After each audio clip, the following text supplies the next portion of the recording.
Alors, c'est maintenant place à notre chronique Promutuelle, chronique assurance, avec notre conseiller en prévention, Marc-Olivier Martin. Bonjour, Marc-Olivier. Bonjour, Michel, ça va bien? Oui, ça va bien, toi? Ben oui. Bon, toujours sur la prévention? Toujours. On travaille fort là-dessus? Oui. Et là, on va parler du poêle à bois.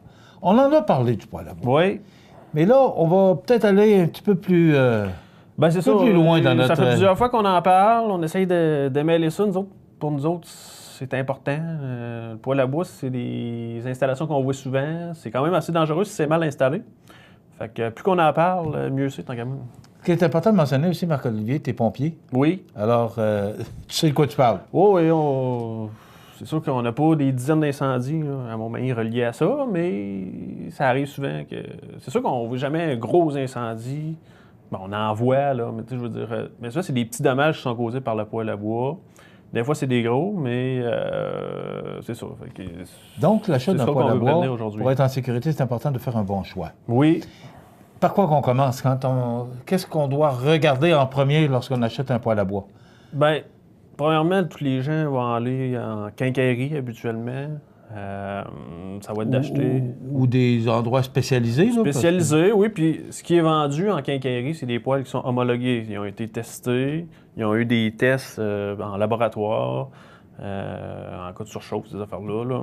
Fait que, dans le fond, ils ont un dégagement X à respecter quand on l'installe. Fait que si on installe un poêle chez nous, on va avoir, par exemple, des dégagements à respecter par rapport en arrière du poêle, là, sur le côté, le dessus aussi à respecter. Fait que, quand c'est vendu... Même s'ils sont homologués, là, on a tout ça à respecter en arrière, en dessous. Oui, toujours. Parce que ça peut chauffer. Oui, bien c'est ça.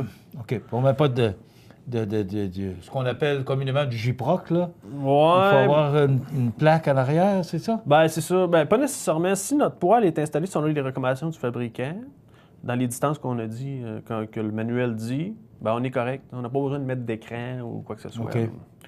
Toutefois, si on veut aller en dedans des dimensions requises par le fabricant, bien là c'est là qu'il faut penser à des écrans. On ne s'embarque pas là-dedans aujourd'hui parce que c'est quand même compliqué, installer un écran.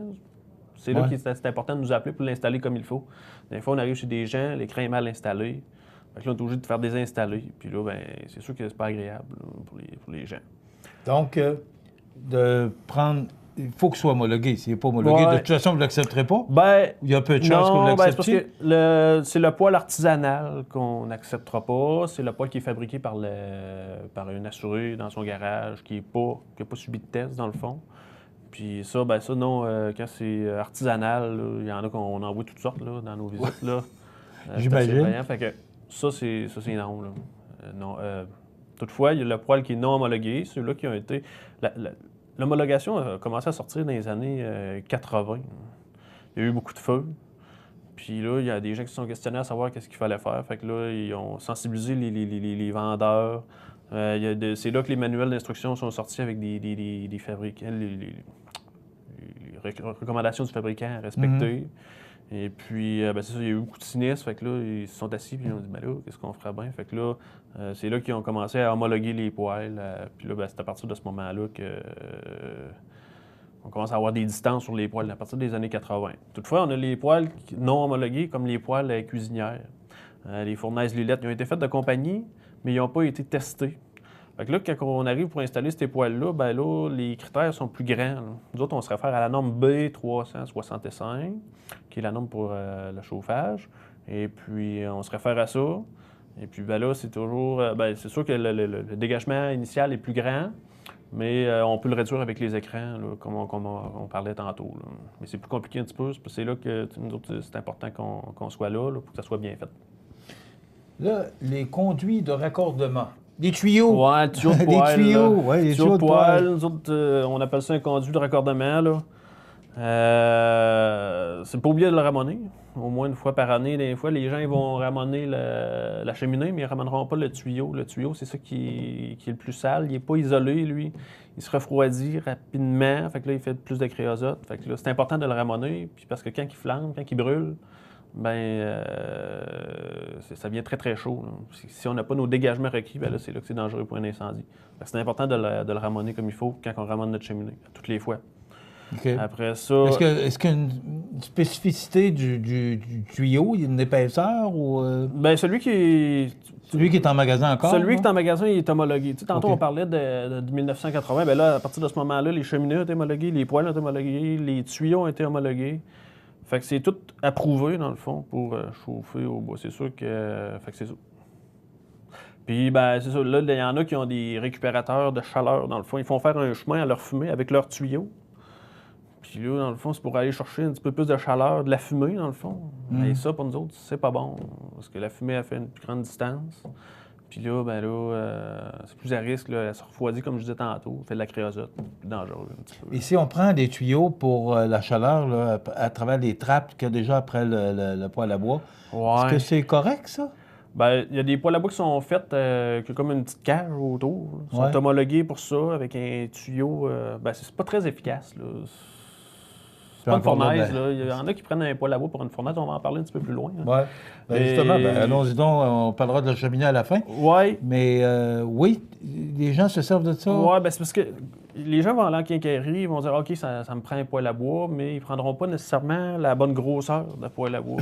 Fait qu'ils vont acheter un poêle trop petit ou il va être mal localisé dans la maison. Fait que là, les gens essayent de dire « Oh, là, ça chauffe pas comme je pensais ». Fait que là, bon, ils se font une espèce de petite cabane de tôle autour de leur poêle. Puis là, ben, le poêle n'est pas fait pour être encastré dans cette cabane de tôle-là. Là, il y en a qui vont se mettre des conduits. J'ai déjà vu des hottes de cuisine pour répartir la chaleur. Il y en a qui ont plein d'imagination. C'est sûr que dans certains cas, X, ça fonctionne, mais pour nous autres, c'est pas bon. Et puis, comme on parlait tantôt de la petite cabane de tôle, bien, des fois, avec le fan, eux autres qui s'installent artisanalement, bon, ben, ça va faire inverser la tire de la cheminée. Fait qu'ils vont tirer la fumée dans la maison. Il y en a que ça va être le monoxyde de carbone qui va se répartir dans la maison à cause de ça. Donc, c'est pas très prudent de... Non. Fait que c'est là que c'est de bien évaluer l'appareil qu'on a à acheter, dans le fond. Et si on doit mettre des tuyaux pour faire un genre de fournaise, ben, on est mieux de faire ça. On est mieux d'acheter une fournaise que d'acheter un poêle. Ça serait plus simple. C'est là que c'est important de... C'est sûr qu'un poêle à bois, c'est beau, la flamme, tout ça, là, mais... Oui, c'est ça, mais ben, la fournaise, ils ont des vitres aussi à cette heure. C'est sûr que c'est moins beau esthétiquement. Mais quand on va en magasin, c'est là que c'est important d'arriver avec nos dimensions de maison. Puis le vendeur, lui, va nous vendre un poêle ou un appareil qui est conçu pour chauffer adéquatement le nombre de pieds carrés qu'on a à chauffer, dans le fond. Et rapidement, la cheminée? Cheminée, bon, on le dira jamais assez. C'est de la ramener souvent. Après ça, c'est d'avoir un revêtement à l'intérieur. S'il y en a qui ont des cheminées de briques, c'est d'avoir un revêtement à l'intérieur de notre cheminée. Un revêtement là, réfractaire. Là. Ça peut être du stainless. Ça peut être... Il y en a qui ont de la brique réfractaire. Il y en a qui ont des tuiles d'argile. Il y en a qui ont des tuiles de fonte. C'est bon, ça. Là. Ça évite le feu. Ça contrôle le feu. Ça reste le feu à l'intérieur de la cheminée. Après ça... ce qu'on voit depuis un petit bout, là, il y en a qui avaient des poêles au rez-de-chaussée de la maison, mais que là, le poêle n'est plus là. Puis le trou qu'il y avait pour le tuyau de raccordement du poêle, il a été mal bouché. Fait que là, des fois, ça peut faire des refoulements de fumée par là. Ou s'il y a un feu de cheminée, ben, le feu peut sortir par là. Fait que c'est quand même dangereux. Là. C'est de le boucher comme il faut, avec un cap métallique, avec du béton, puis scellé comme il faut, avec un scellant à haute température. Hein. Puis à part de ça, pour la cheminée, ben on a. C'est sûr que là,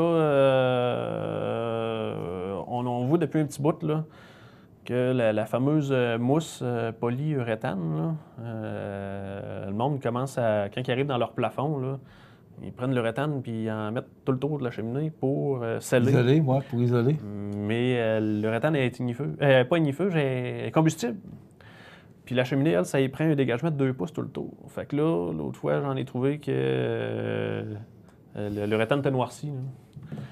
Fait que là, c'est la grosse mode. Ça fait bien l'uréthane, c'est vrai. Oui. Mais pas avec une cheminée. Pas pour ça. Faut bien comprendre, Marc-Olivier, que tous ces conseils-là, c'est de la prévention. Oui. Si les gens ne veulent pas passer au feu, on sait que passer au feu, c'est rien d'agréable. Non. Donc, c'est important la prévention. C'est ça. Et ton rôle principal, c'est conseiller en prévention. Donc, ce que tu fais là, ben, tu le fais avec tes clients. On est là pour ça. Fait on invite les gens à nous consulter. Là, dans le fond, pour nous assurer que c'est un service qu'on offre. Puis c'est important d'être bien installé. C'est sûr que, comme je dis à tout le monde, un poêle à bois qui est mal installé, le sinistre n'arrivera pas dans l'année ou dans le 5 ans après. C'est des dommages qui arrivent à long terme. Le poêle, ça fait longtemps qu'il est là. Le mur, ça fait longtemps qu'il se fait chauffer. À un moment donné, il atteint son point d'inflammation, il allume. Puis là, ben, c'est la nuit ou c'est Noël. C'est ça, ça arrive jamais au bon moment. Là. Puis le feu, il n'y a pas d'heure. Puis même s'il est contrôlé, le feu, ben il y a de la fumée, puis l'eau, puis bon, ça fait des dommages. Puis nous autres, chez Promutuel, on en veut le moins possible. Merci, Marc-Olivier. Ça fait plaisir. Marc-Olivier Martin, qui est conseiller en prévention chez Promutuel Montmagny, Lillet et Saint-Pamphile. Donc, si vous avez besoin de conseils, 248-7940. Facilement, vous rejoindrez Marc-Olivier. Et avant de vous installer ou de faire installer ou de même acheter un poêle, demandez conseil à ces gens qui connaissent bien leur affaire. Merci. Ça fait plaisir. On se retrouve dans 2 semaines.